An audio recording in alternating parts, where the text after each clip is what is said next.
Blessings, blessings. So glad you are here once again. I am Marsha Jones Washington, founder of PA Women of Chaplaincy and Pastoral Care, and just really excited to jump on here just for a few minutes. This is one of those little chats before the interview portion begins, but there are some reasons for that. One reason is that we're heading into the month of July, and July is going to be a very special month around here. For one, we will mark our 1 year anniversary in this space of doing 30 Minutes with.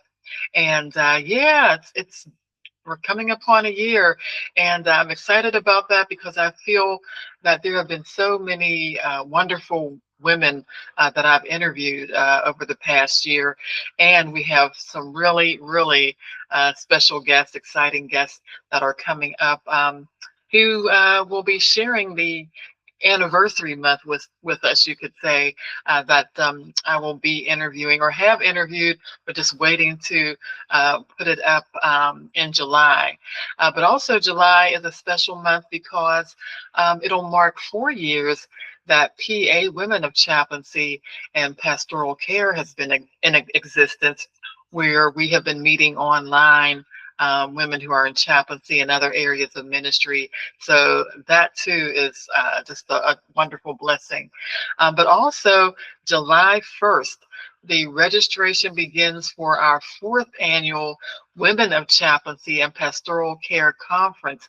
Yes, July 1st, 2026. So by the time you see this, either the registration is about to open up or maybe it already has, but you do want to try to register during that month of July because that's when the early bird registration pricing will be in effect. And so if you are a woman in chaplaincy, pastoral care, other areas of ministry, if you oversee youth ministry or women's ministry in your own church or anything related, please consider joining us. And I'm looking for 60 women, I'm going to say. So not looking for this to be like a conference where there's 100 or so women and you don't get to, really feel seen or really connect. No, I'm looking for 60 women so that you will feel connected, and that I know the first year someone commented on how it was somewhat of a sisterhood. By the time she left, she felt it was she was a part of a sisterhood. So I want you to be one of the women attending this year, whether you are here in PA, which is what the abbreviation for Pennsylvania is, or if you're in one of our neighboring states, Ohio, West Virginia, I don't care, Kentucky, Minnesota, wherever you may see this. And if you fit the description of someone in a woman in ministry, or maybe you're even curious about what chaplaincy is, please consider joining us. I certainly will welcome you and look forward to seeing you there. So now I'm just going to let you know this interview is a condensed interview that was done, I believe, last August with a business chaplain or corporate chaplain by the name of Lindy Suchik. And the reason why I am re-airing this in a condensed version is because Lindy will be one of our featured speakers for our 4th annual Women of Chaplaincy and Pastoral Care Conference. So you're getting to hear a little bit from one of the speakers. And we have a couple other women that I'm looking forward to introducing you to, and also hearing for the first time. And you can find out more information on our website, pawomenchaplains.net. But for now, let's just get into this interview with Lindy Suchik. And again, I certainly hope to see you at our fourth annual Women of Chaplaincy and Pastoral Care Conference. All right, God bless you.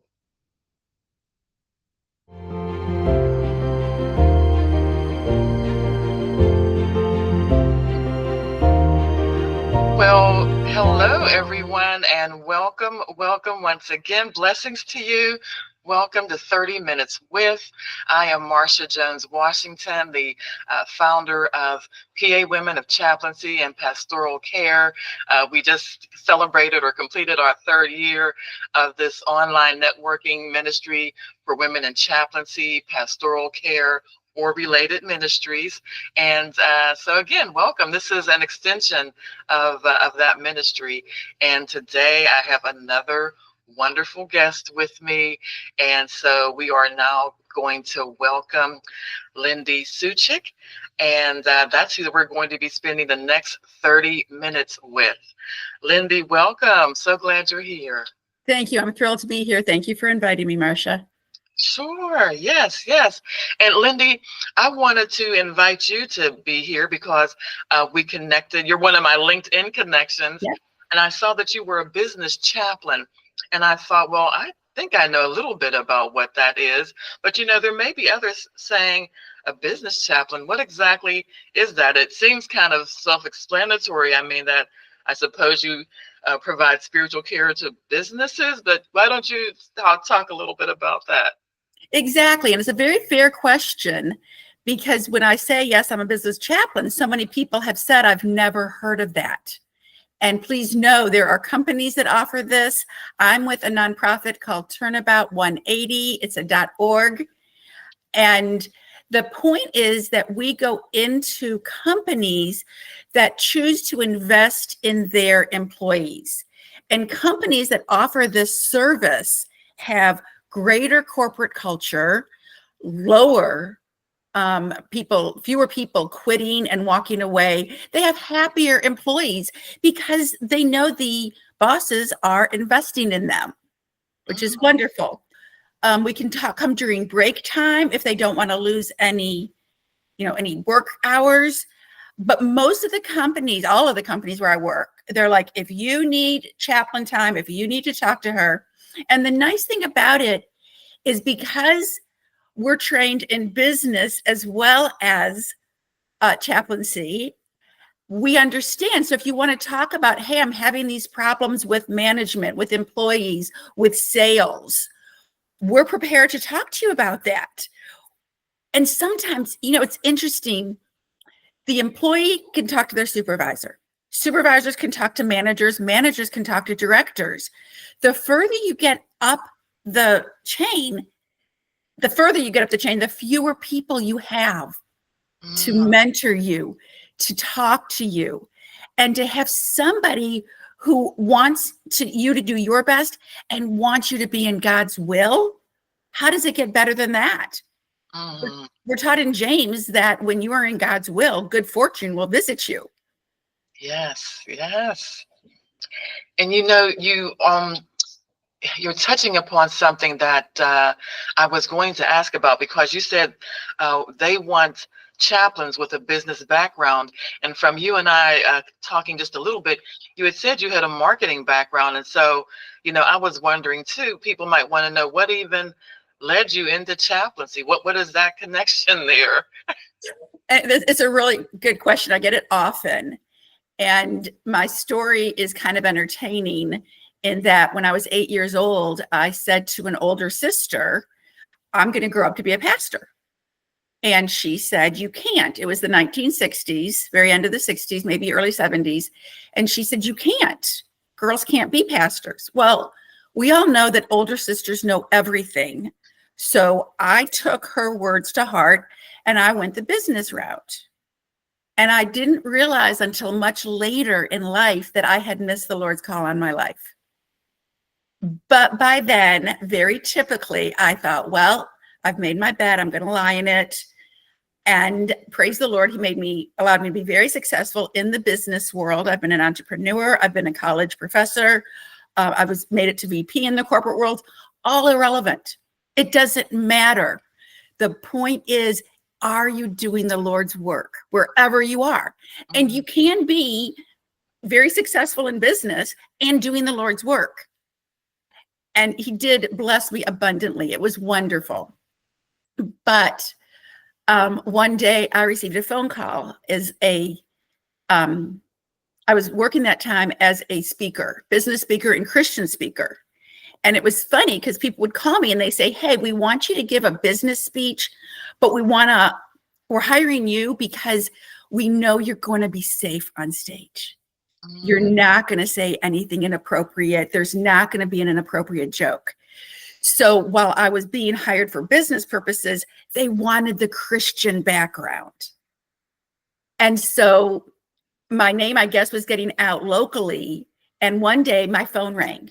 And, you know, when they say, well, the Lord called me to this, the Lord literally called me. This gentleman at the other end of the phone says, you don't know who I am, but I know who you are.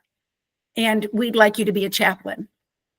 And I said, okay, well, that's great, but I have the wrong degree. I have the MBA, not theology. And he said, that's okay, we'll train you. And I said, really? And we went through it. And in fact, they did not only train me, certify me as a chaplain, continue to train us regularly, and respected the fact that I was business, and they find some of my clients for me. But there is something too, Lindy, I wanted to ask. I was thinking a few interviews ago, I had asked someone this because it tied in with the kind of work that they did and the clients that they saw. But was just wondering with you, being a business chaplain, are you hearing some common threads or common themes in terms of what issues and challenges people are dealing with or are being faced with right now? Are there some certain things that you regularly are addressing with people? It's an excellent question. First of all, the way we work is a lot of companies will say, hey, we want you to come in and give a seminar. And they can choose the seminar, or I can choose the seminar. Most of them just say, we trust you, go ahead and do it. And then they will say, anybody can talk to Lindy one-on-one. And sometimes they literally line up, and sometimes nobody really wants. They're just there for the seminar. In those one-on-one meetings, the people who choose to talk to me, it is 99% personal.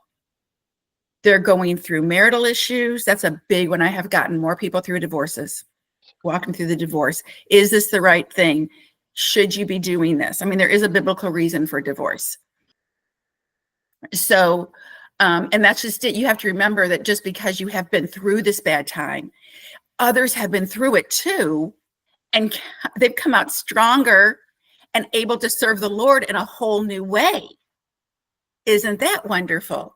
So, yeah, to answer the question, people want to talk about their personal issues. Very rarely do I get let's talk business. I do, but they want to talk about their daughters, are being trouble, are being difficult. Finances, that's a real big one. We get that because the Bible is very clear on stewardship. Jesus talked about two things more than anything else. Number one was love, and number two was money. There's a reason he knew to talk about money. We're going to need to hear it. Yeah. And how often is Timothy misquoted? Money is the root of all. Nope. It's the love of money. Stop chasing money. Matthew 6:30 says clearly, follow the Lord and he will add it. He will give you. He says very clearly all the things he said above in Matthew.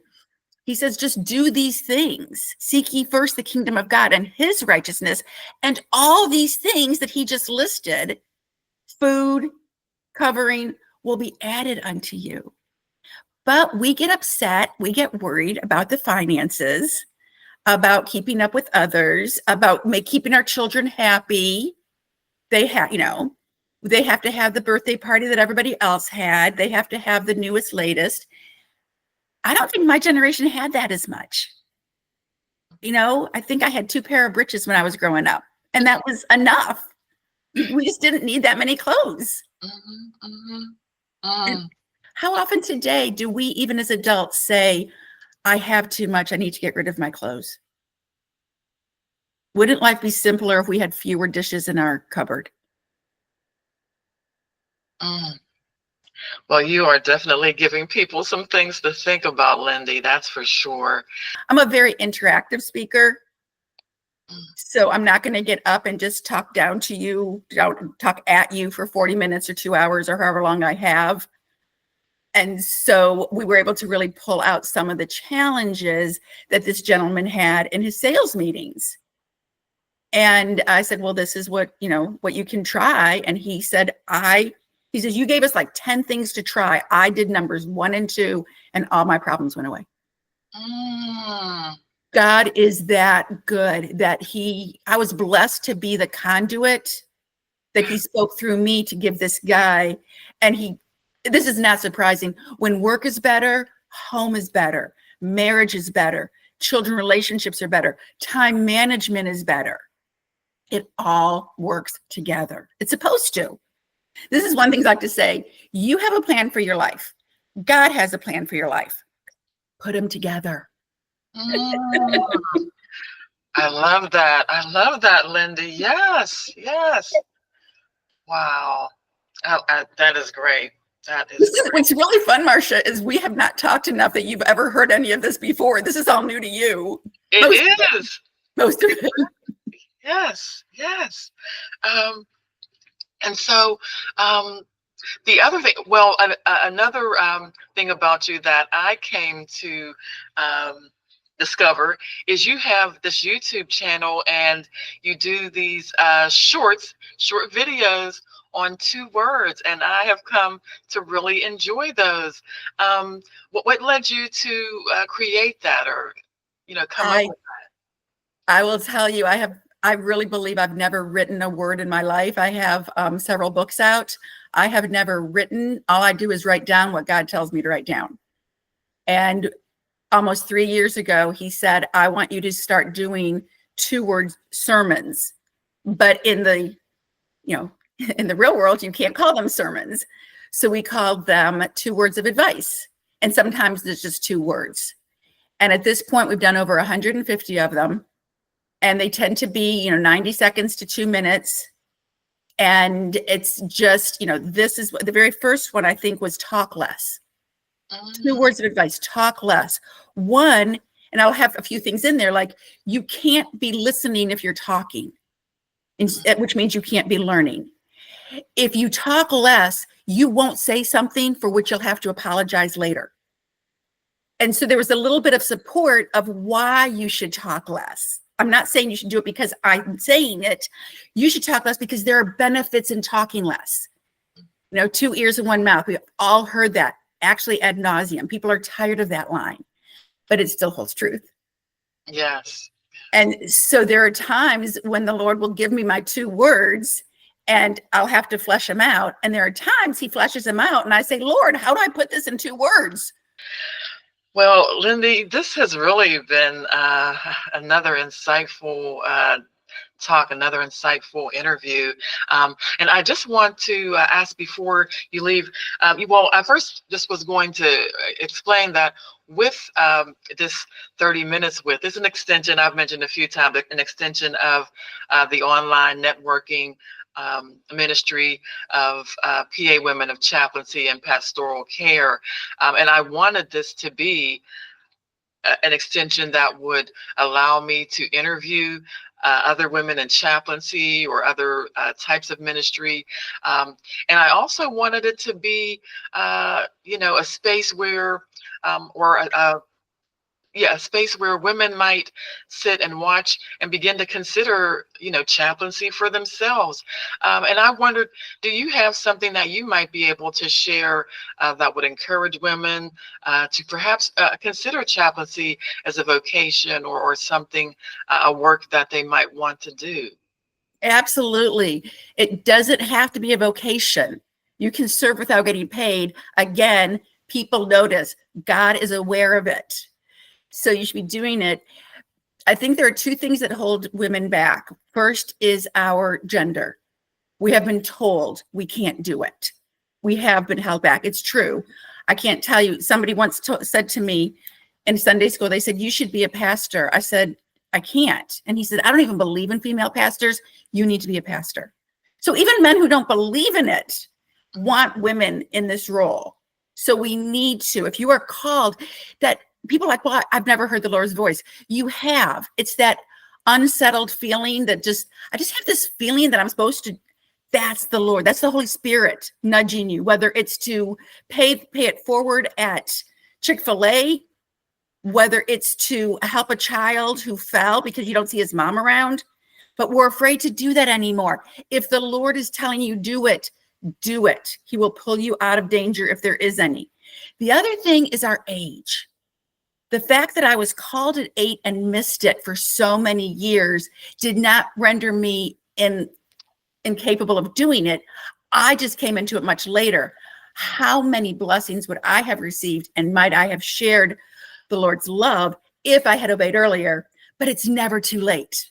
Start today. Start this afternoon. Volunteer if you can't get the job. And a lot of times volunteering leads to the jobs. Yeah, again, you said a lot there that I could comment on, but I'm just going with the age part because for one, I find that with chaplaincy, this is it's one vocation or work where age could actually be a plus. I mean, you have all that gained knowledge and wisdom and sometimes experience from other areas. I know with some of the chaplains that are a part of the online networking group, for many, it's their second career. They did something else in the first half. Even with myself, I'm not working as a chaplain now. I did it for several years, but I had more of a background as a receptionist or admin assistant. And then, at 50, it was like, oh, what do I really want to be when I grow up?